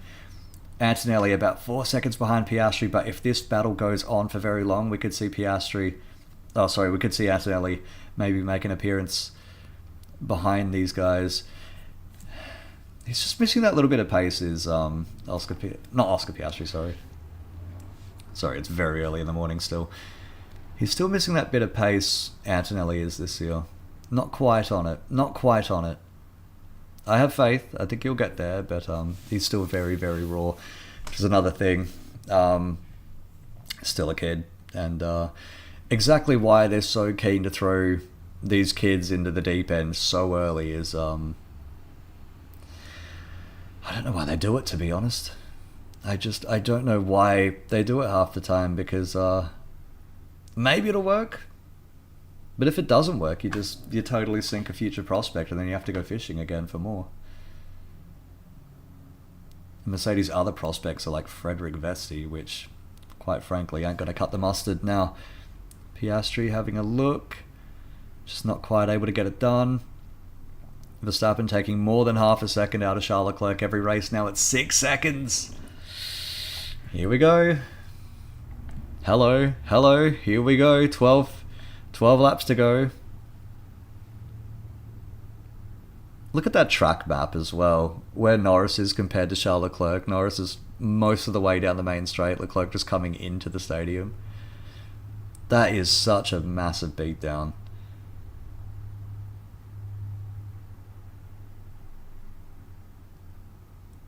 It's not even close, this today, between Lando and the rest of them. And the Ferrari's not even fucking close. It's like seeing Brock Lesnar pick a fight with a fucking 10-year-old. Like, it's almost comically mismatched. I tell you, this is an absolutely perfect performance out of Lando as well. Still 11 laps to go. Anything could happen. Zandvoort taught us that. Anything could happen, but it's been just brilliant out of Lando Norris today. Absolutely brilliant. Verstappen ahead of him. Verstappen's had a great race, don't get me wrong, but Lando's just been flawless. Verstappen had a big mess into turn 1. Piastri sends it on George Russell. Russell's going to try to stay in. He can't get it done. Piastri is ahead. Piastri is ahead of George Russell. He manages to get it done. Now will George keep his word and give the position back to Antonelli at the end? Wow, how about that? That's massive for Piastri as well. Absolutely massive. That brings the championship, I think, down to 1 point for Lando. Very close. It doesn't get much closer than 1 point. It really doesn't.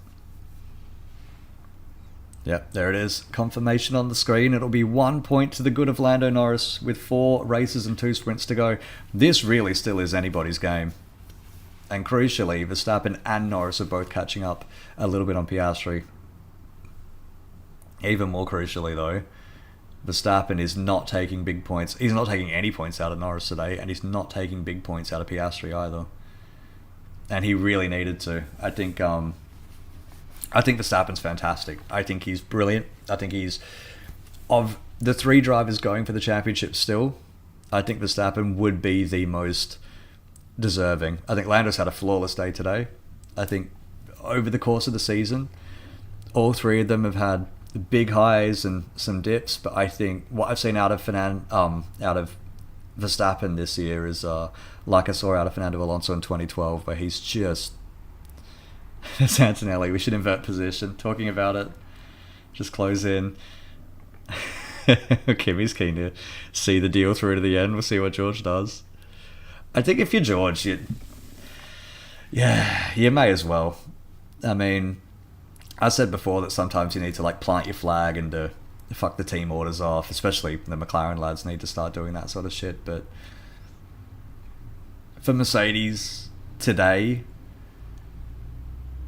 I mean, Russell did say, he did promise, you know. Probably for the best if George does give up that position at the end, even if it is the last lap.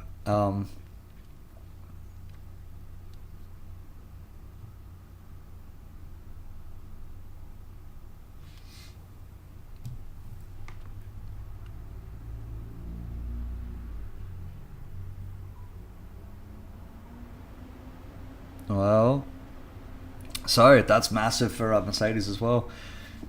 Not being able to keep the Mercedes behind, not being able to pass the Haas, not going to be able to get a podium today. It's kind of Mercedes season really, isn't it? Just sort of there, but not quite. A couple of great wins, but that's about it. Bortoleto in 11th, Hadjar in 10th, going for the final point today, so Bortoleto absolutely feeling it. Can he possibly... Oh, that's very dogged defending by Hadjar into turn 1. Looks like Bortoleto's going to get him anyway, though. And he does. Well done, Gabby. Verstappen 4 seconds now behind Charles Leclerc. 7 laps to go. Here we go. Antonelli is ahead of George Russell as well, so they have inverted them. I think George is just going to give up today. He's got to stay ahead of Hamilton behind him, surely, but I think George is going to be thoroughly fed up with what he got out of the race today. Started 4th, ending 7th. potentially had a podium going until he got shoved by Max Verstappen during that little bit of convergence earlier in the race. Going to be absolutely spitting chips about it. And here's the replay. So that's just Antonelli going by. George giving him no issue doing it.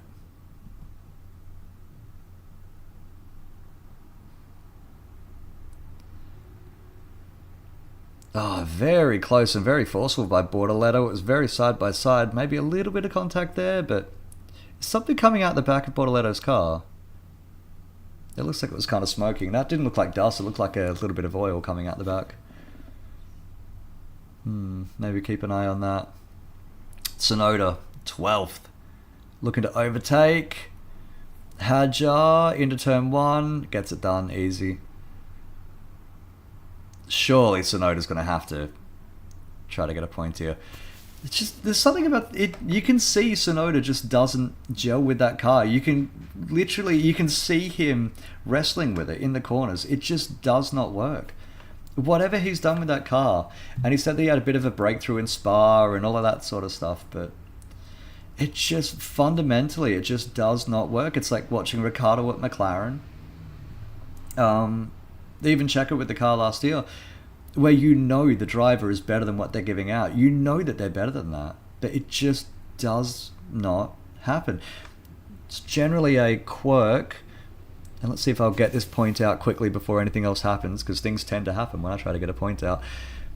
The way F1 cars are driven, and it favors drivers who are very adaptable and very good at adapting with a wide skill set. If they can drive a car that is understeery, oversteery, pointy, tight, etc.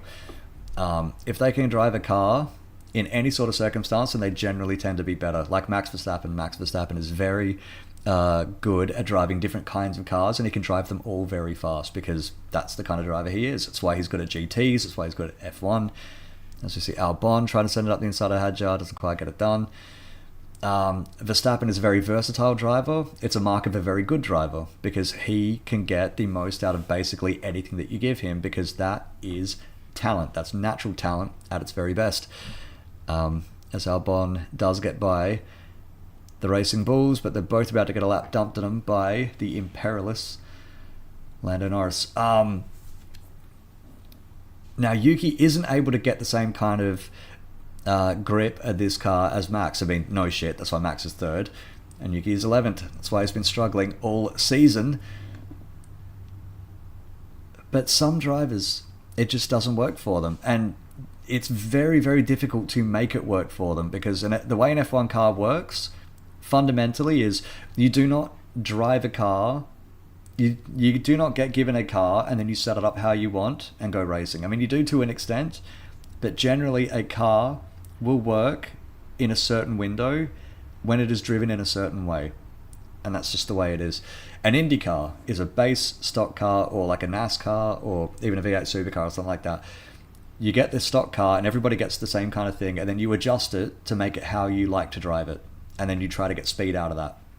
You can make it more understeery, oversteery, whatever, compared to everybody else, and then you can extract something from that. F1, you drive what you're given. Bam, this is it. And this is how it needs to be driven. And it needs to be driven in a very specific, certain way, and you have to adapt your driving style to do it. More than any other category in the world, you have to adapt your driving style to a car. I remember Sebastian Bourdais, old driver, IndyCar champion, F1 driver from way back when, which is incredible saying that, actually, because I watched his fucking career, but yeah, a long time ago. He was talking about this in an interview years ago that I read years ago, and he was fascinating talking about it. He was so quick in IndyCar, or Champ Car back then. He was so quick, and he just never got a hand on the F1 car because he couldn't handle the difference in how it gets set up. How you get given a car and you have to drive it in a certain way to be fast. Otherwise, you just will not be fast.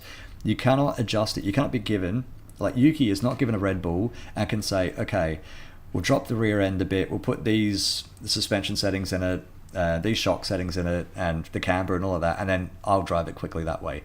You can't do that. You have a certain window where you can adjust things, flaps and wings and things like that, but generally, You are given a car that has a base behavior and you have to get around that. And that's the big difference. That's the biggest difference, I think, between Formula One and any other, even the junior categories, F2 and F3, which again are spec series and you adjust it compared to, well, depending on what the team has to give you. You can adjust it how you like to drive, but F1 just is a different beast. And you can see it very, very visibly with Yuki Tsunoda on the track. And you could see it with Ricciardo at McLaren when it all just fell apart. He just cannot keep a hand on what that car needs to be driven quickly. It's a damn shame. It's a damn shame is what it is. Behrman, 40%. So Behrman's definitely going to be driver of the day. 4th place in a Haas. I got to say, rats off to you, Behrman. You've done it. Good stuff. More interestingly, though, for me, 4 laps to go. Verstappen 2 seconds now behind Charles Leclerc, 1.6. He's not going to get a lot of a chance to do this. And the thing is, catching up to him is one thing, getting by him is another. It's going to be very close. It's going to be very, very close. Very, very close. And these are 3 points that Verstappen desperately needs. 3 more points for second, rather, than for third place. He will desperately need those, especially when Piastri's going to be finishing likely 5th place, unless Oscar can get something done against the Haas. Big finish. 3 laps to go. 3 laps for Lando. 3.5 for everyone else. 1.3 seconds now for Verstappen. So Behrman very safely in 4th. That's not going to happen. And looking at Verstappen's pace, I think he would have caught Behrman even if Ollie didn't pit.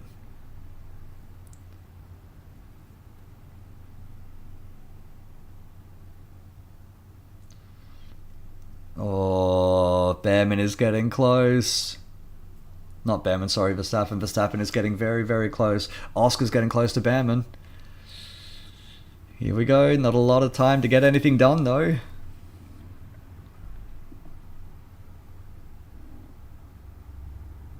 Meanwhile, the Mercedes have just totally dropped off. Hamilton completely dropped off. The penalty didn't help, but he's just kind of done nothing from back there once he was down there. So the wait for a Ferrari podium continues with Lewis Hamilton. I cannot believe that Lewis could go an entire season without a fucking podium in a Ferrari. That's too much. Surely that's too much. It couldn't happen, surely. I mean, we're 20 races in. That was, not that long ago, a full season. We'll see. It doesn't look promising for Lewis, though. It really doesn't. Either way. Max Verstappen, here we go.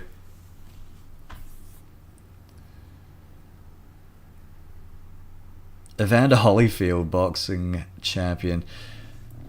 Ah, God, somebody put a microphone on him. Please, somebody put a microphone on him.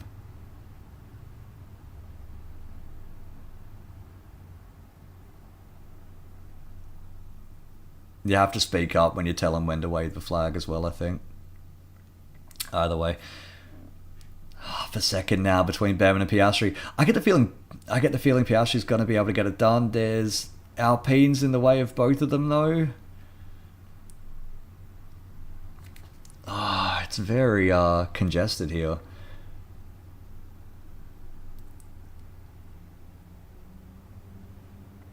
Lando started lap 70 of 71. Max coming up. He's just about a second behind Charles Leclerc. Needs to close up a little bit. Oh, yellow flag.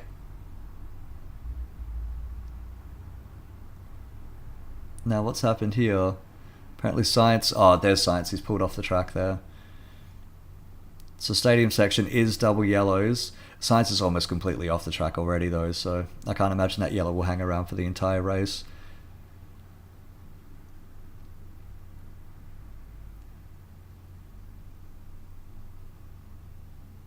Oh, Max just can't get it done. Just can't get it done. Not into turn 1, but he is very, very close.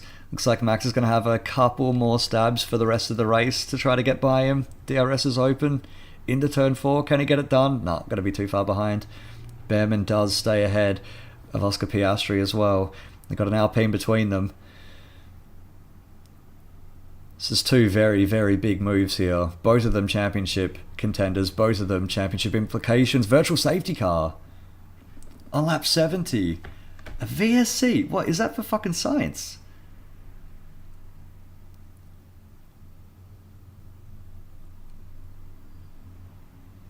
It's kind of nuts. I mean, that Science's car just must have died. If you couldn't get back to the pits from there, it must have just killed itself. Norris starts the final lap, but he was so far ahead of everybody here. Look at Max. This could be it, actually. I think this could be the... This is really the chance that Verstappen was going to use. If the VSC doesn't end before they get decently to turn 1.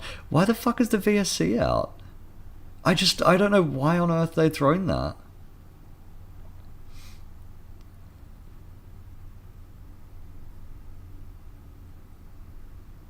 No, this is it. The run down to turn 1, this is it. Virtual safety car is still out, not ending. Max Verstappen is not going to be able to get this pass done. That's massive. That's absolutely massive, and it's big as well for Piastri and Behrman.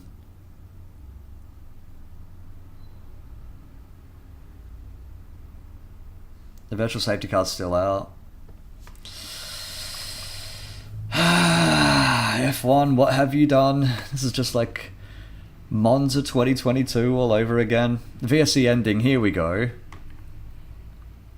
Well, crucially, that's massive for Ollie Behrman because Oscar has missed out on the pass into turn 1. Max is going to have to send it. He has no time left to do this. Lando coming around the final corner. He's going to be able to win.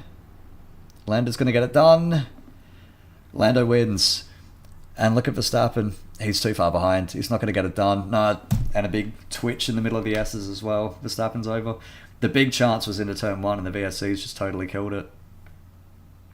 Unless Verstappen can send it somehow here, and I don't think he will. Nope, it's over. Ollie Behrman will finish 4th here. Yep, there we go. It's all over. Charles Leclerc 2nd, Max Verstappen 3rd. Ollie Behrman exits the stadium ahead of Oscar Piastri. He should stay there. And he's going to. Easy, easy, easy. Amazing. Good stuff for Ollie Behrman. I think, for my memory, that's his best ever finish. That's some good stuff. Good stuff for Haas. Good stuff for Behrman. Well done, lad. Piastri 5th, Antonelli 6th, Russell 7th. It'll be Hamilton in 8th. There he is. Ocon 9th, so double points for Haas today. Good stuff. Can't remember the last time they both got double points. And a Sauber in 10th. Tsunoda is 11th. Yuki. Everybody else is a lap down. So it's this Norris. Yeah, wonderful car. Good stuff. Keep it up. Yeah, killed it today. Absolutely killed it. That's it. Norris, Leclerc, Verstappen, Behrman, Piastri, Antonelli, Russell, Hamilton, Ocon, Bortoletto. Good work, Gabby. That's your point scorers. Then Tsunoda, Albon, Hadjar, Stroll, Gasly, Colapinto. So the Alpine's dead last. Sell your Alpine stock. It's worthless. Bit of Leclerc radio. So he's loving it. So it's a great showing out of Charles Leclerc. 2nd place today. It's as good as it's gotten all season. There was no way he was going to catch Lando either. Even with that BSC. 30 seconds. Pardon me, 30 seconds. 30.324 seconds between Lando and Charles Leclerc is just incredible. Absolutely incredible. A real beatdown today. A massive, massive hammer blow from Lando Norris to the rest of the field, and especially to his championship rivals. And importantly, this means Lando Norris is your new championship leader. After all of that, after the massive wobble, after Piastri went ahead in, where was it, earlier this season? Around China-ish, somewhere around there, Miami, I think. Lando dropped behind Oscar Piastri. He has never gotten ahead of him again until today. Lando is number 1 again. And he's driving great. Today was fantastic. He's ahead. And it's very, very close. Like I said, it does not get much closer than 1 point. And I was fearing after Zandvoort that the championship was basically wrapped up and that Max was so far behind it would never even come up, and that Lando had now fallen so far behind that it was just a slow petering into choking it out entirely. I don't think so. Well, it's definitely not. But here we go. Title fight is on. Charles Leclerc climbs out of his car to a lot of cheers. Great effort by Charles Leclerc. It is regretful, massively. Now, they're holding up a rope there. Are all of those cars there? Oh, who cares? It is very regretful that Charles Leclerc is not one of these championship fighters. And that he has not had a car capable of bringing him to a championship. Because I think he would be phenomenal in a championship fight. And I think he is absolutely 100%. He's a champion. If you give Charles Leclerc the right car, he's a champion. He was my call to win the championship this year. Unfortunately, Ferrari went Ferrari. And then I said, you know what, it'll probably be Norris instead. And, well, lo and behold, 4 races, 4 rounds, 4 Grands Prix, 2 sprints left. Lando Norris is ahead by 1 point of Oscar Piastri. And Max is, what was he, 40 points behind Piastri. He's going to be a little bit further behind. Doesn't look good for Max. 3rd place, even though Piastri was 5th, 3rd place today isn't great. Because Lando Norris has just put 10 points between himself and Max cannot be finishing there. He has to finish every single race, every single time out from now ahead of the McLarens. And pretty comfortably too. He needs this desperately, or else he's not going to be champion. Either way, championship wide open again. Absolutely. Message to Lewis and Charles, ignore the strategy call. Good advice from the crowd there. That's huge. That is absolutely huge for the championship today. Norris ahead. Piastri only 5th. 1 point behind, now trailing in the championship. I think all the momentum has gone out of Oscar. We'll see what he can do for the rest of the championship. He desperately needs a bit of a comeback in Brazil next time out. Now, both of them were quick. In fact, all 3 of those guys, all 3 of our championship protagonists were quick in Brazil last year. Shame about the race day when it all went pear-shaped for Lando. That's when his title challenge really fell apart. Will we see the same out of Max? Time will tell. I doubt it. Max is great, but time will tell. Either way, we'll break the race down really quickly. So Norris imperialist, just perfect, absolutely perfect. I don't remember him doing anything wrong today. I think he was absolutely brilliant. For my money, driver of the day. No mistakes, absolutely fantastic. Leclerc 2nd, absolutely fantastic for Charles Leclerc. Shame it's not a win. Shame he couldn't be competitive really at all, but did manage to consolidate a podium. So well done to him. Well done to Ferrari. Let's see if they can actually get a win before the end of the year, though. Looking at that gap, I'm really starting to doubt it. Verstappen 3rd, decent rescue job out of Max Verstappen today. It's about as good as it could have gotten. Maybe without the VSC he gets 2nd. We'll never know. Ollie Behrman 4th, podium potentially. Just kind of went awry at the end there, but a good race out of Ollie Behrman. Probably one of the best I've ever seen him do. So well done, Ollie. Future looks bright for him and for the sport, at least driver-wise. Piastri 5th. Shit. Not a great weekend. Really not a great weekend for Oscar. Yeah, he's going to need something. He's going to need to find something because it's all starting to go wrong for Piastri there. Antonelli 6th, Russell 7th. Pretty bang fucking average race out of Mercedes today. Didn't really have the pace to get by a Haas. Couldn't really do anything.